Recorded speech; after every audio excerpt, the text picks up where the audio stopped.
I mentioned during my Super Mario World review that I had wanted to wait to review Mario 3 for a special occasion.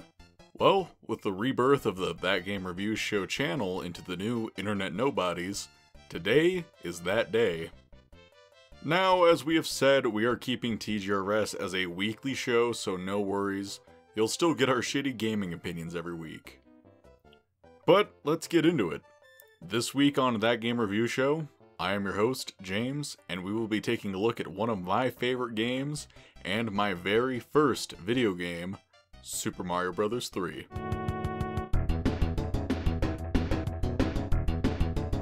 Now, it wasn't intentional to review some really awesome NES games back to back like this, since I, just reviewed Castlevania 3.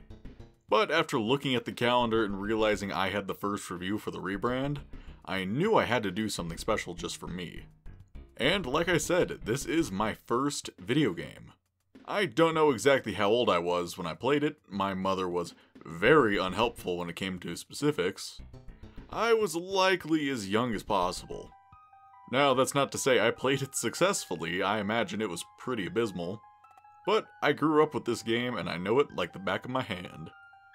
Oh hey, a freckle. The plot of this game is ever so slightly different than the majority of the games in the series. The Koopalings went to a bunch of kingdoms throughout the world and turned their leaders into random animals, so Princess Toadstool, or Peach, sends Mario out to go help them. And he does! There are 7 different kingdoms he goes to, like Grassland and Giant Land. But oh no, once Mario is done at Pipeland, the letter he receives is actually from Bowser. He kidnaps the princess while Mario was gone, and instead of keeping this a secret, he decided to taunt Mario and goad him into fighting him. So the valiant hero Mario makes his way to Dark Land, the final world of the game.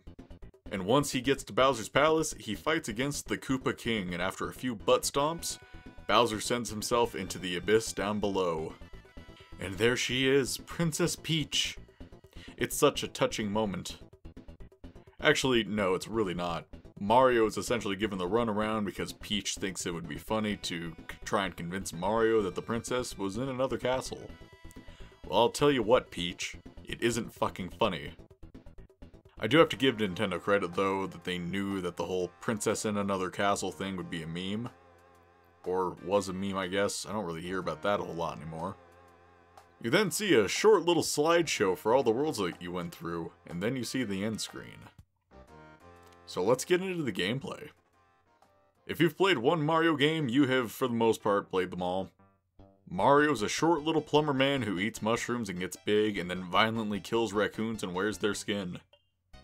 Whoops, actually got that mixed up with the PETA slander campaign.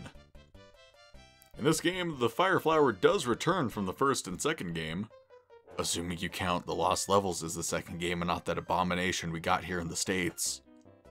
It functions exactly the same way as it did in those games, being able to only throw 2 fireballs at a time and they'll bounce up and down until they hit something.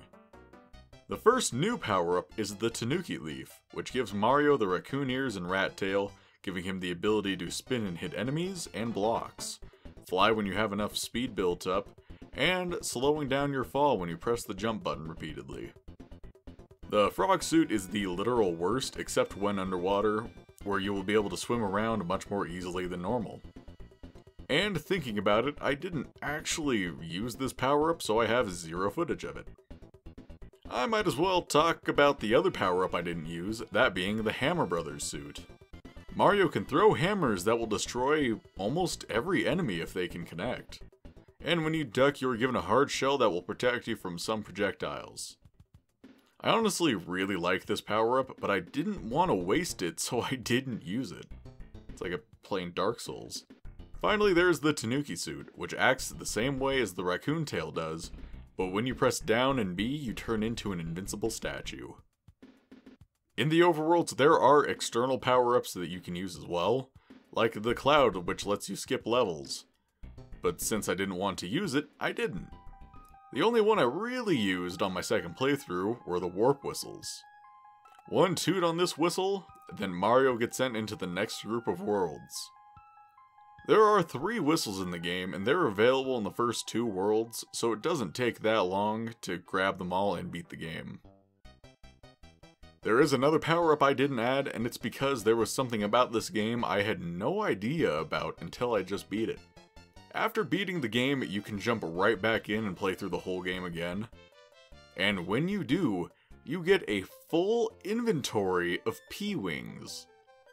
The P-Wing gives you a raccoon tail and the ability to permanently fly. It's so gloriously overpowered, and I can't believe they did that. So I did decide to play through the game again, abusing the P-Wings and going for all the whistles, and it was wonderful.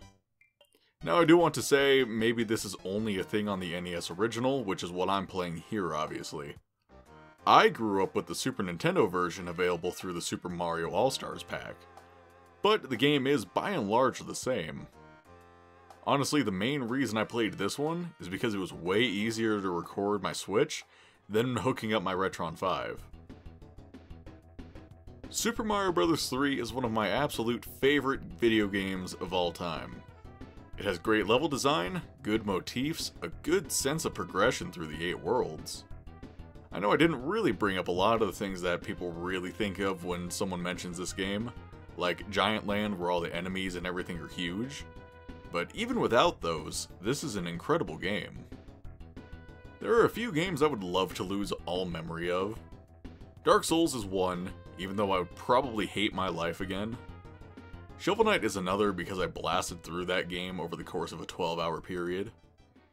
And the last would be Mario 3. I grew up with this game, and honestly, I don't know life without it. Short of banging my head against a wall repeatedly, this isn't really an option, but it is kind of nice to think about. It is really easy to play this game.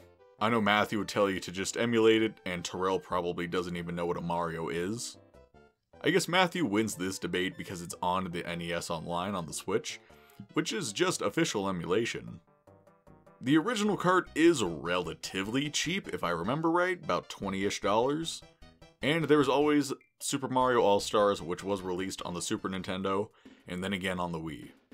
So if you want to play a classic game and learn where all those themes that Nintendo can't leave alone came from, you have nothing to lose. Thank you so much for watching. This is the first Internet Nobodies edition of TGRS. And apart from some new artwork, we're going to try and keep TGRS relatively the same as it was. Anyways though, thank you again, and please subscribe if you have not already. Next week will be Terrell's week, and hopefully he'll have something special planned for his video. We'll see you all next time.